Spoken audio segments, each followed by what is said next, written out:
Olá, meu nome é Thalisson Bianchini, eu sou graduando em Engenharia Ambiental pela Pitágoras e esse é o vídeo de defesa do meu TCC.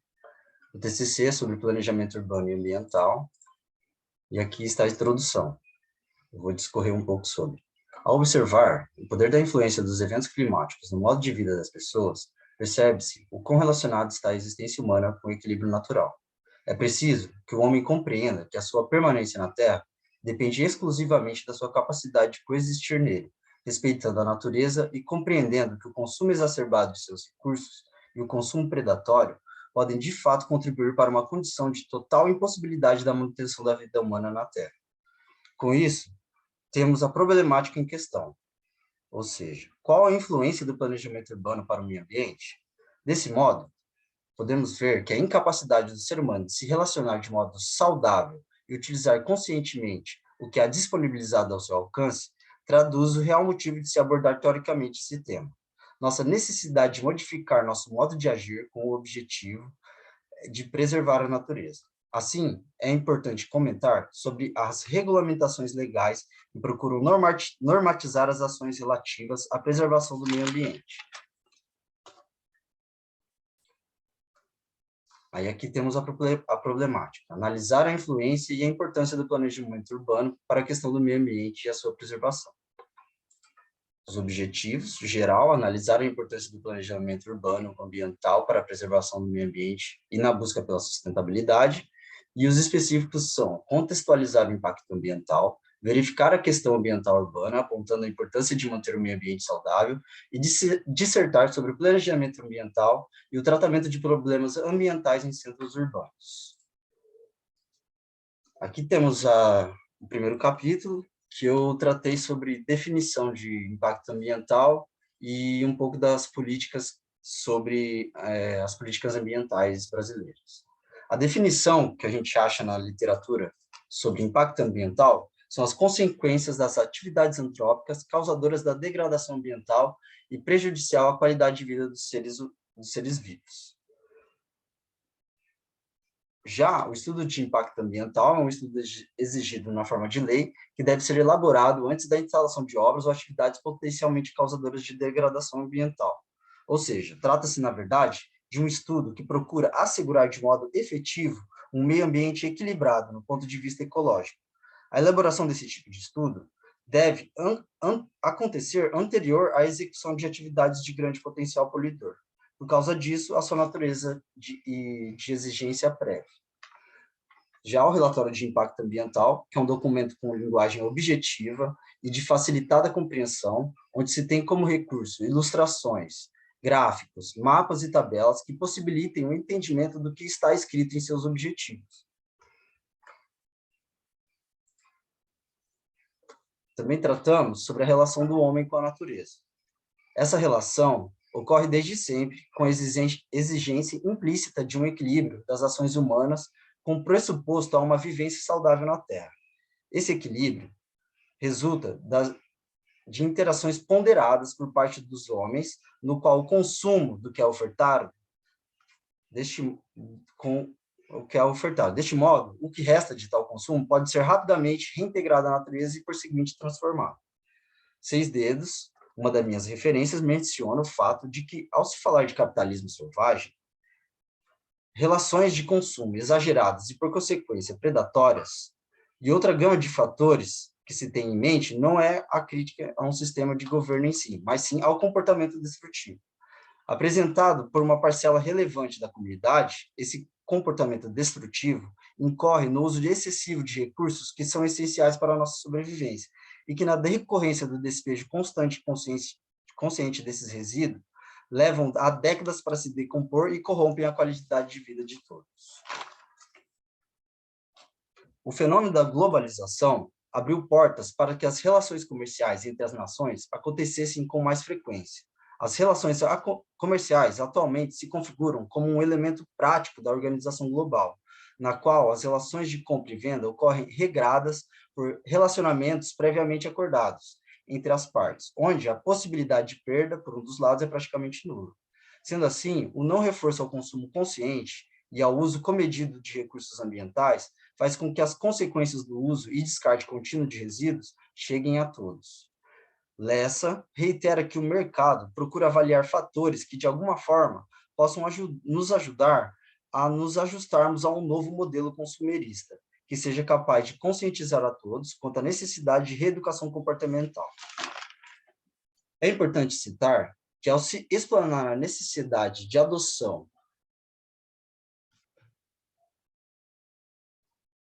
de uma nova postura, não se propõe um abandono das conquistas que certamente facilitam o nosso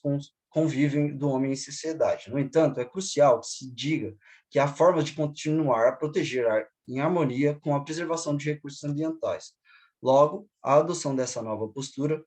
nunca remeteu a fatores que levam o homem novamente a um cenário rudimentar. Longe disso, é justamente o uso da ração que pode proporcionar o equilíbrio entre o que o homem utiliza e o que a natureza fornece. Túlio trabalha na ideia de que a produção de lixo é um dos fatores ambientais que mais se encontra em destaque quando se trata da discussão sobre preservação, sustentabilidade e demais comportamentos e tendências que se referem à preservação ambiental.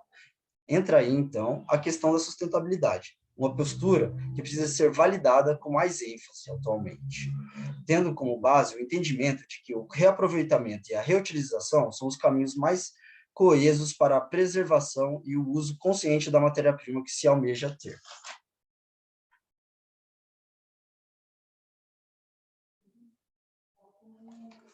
É, nesse caso, pertinente que se repense a postura que se tem em vigor, como forma de validar o verdadeiro ideal do direito contemporâneo.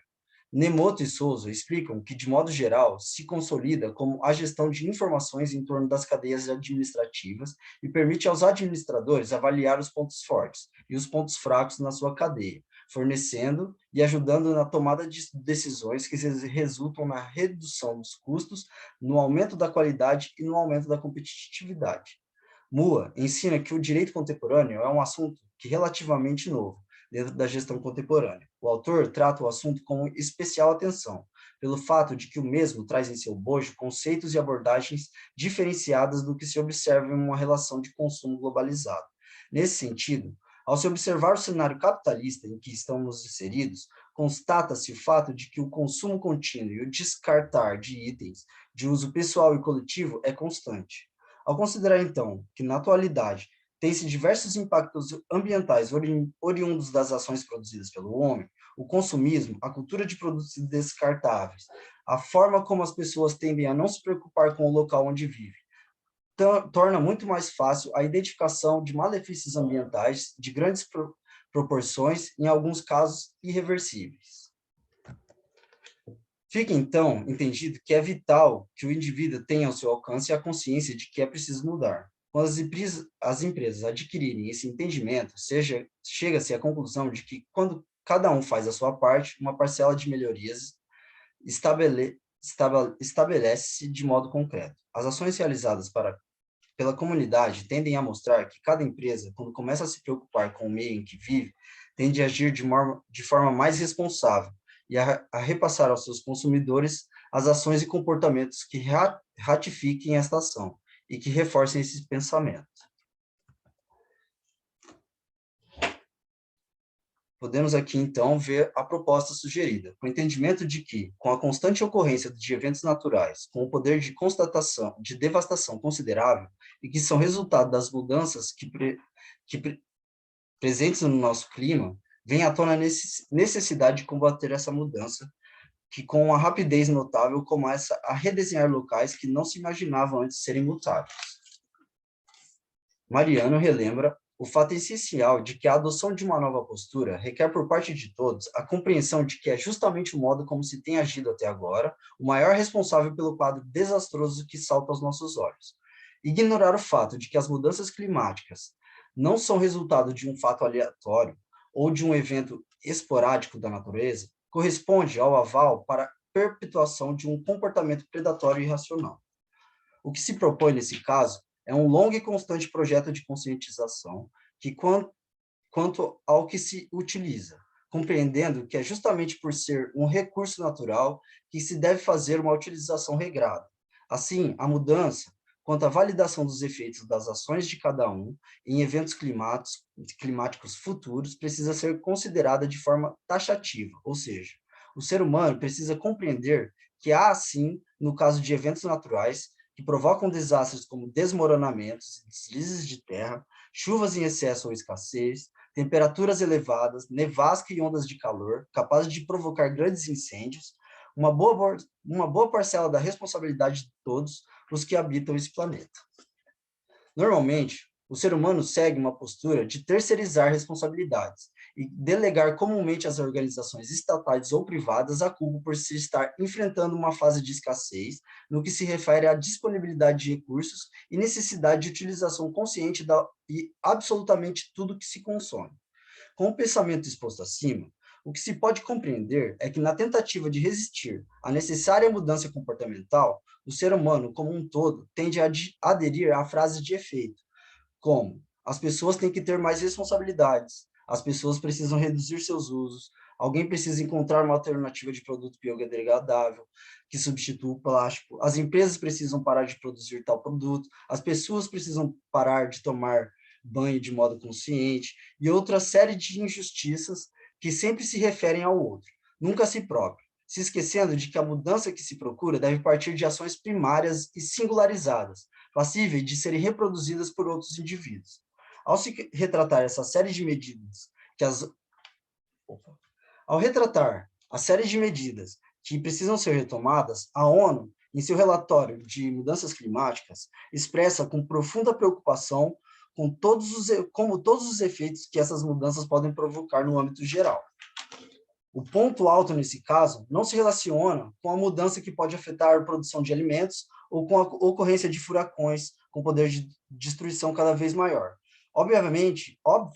esses fatores são relevantes e produzem drásticos problemas no desenvolvimento global, ceifando a vida de pessoas com uma frequência cada vez maior. Porém, é preciso ainda considerar o fato que, com essas mudanças que acontecem e que já estão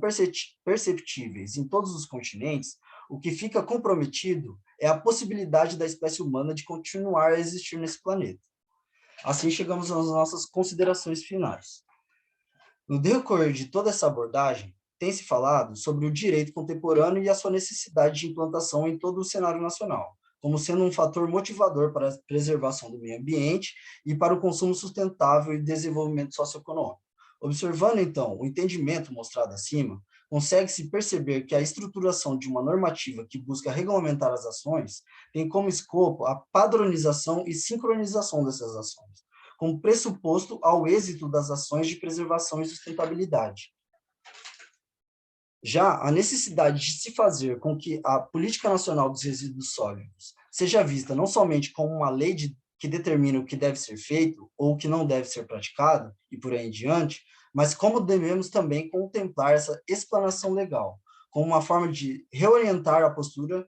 humana enquanto suas responsabilidades no que se refere à preservação do planeta. Desse modo, mais acertado, o campo da logística evoluiu de um tratamento mais restrito, voltado para a distribuição física de matérias e itens, sendo direcionado para um objetivo mais abrangente, em que se considera a cadeia de suprimentos como um todo e as atividades de compra, administração de matérias e distribuição. Assim, ele não se limita a uma única função ou às operações, mas representa de fato uma área da integração desses distintos enfoques. Nessa trajetória, registra-se uma mutação radical na década de 90, com a intensificação articulada dos fenômenos da liberação comercial, da globalização produtiva e do financiamento em escala mundial, ao criar e garantir a qualidade de um sistema logístico. Bom, essa foi minha apresentação, aqui algumas referências, e eu agradeço, muito obrigado a todos.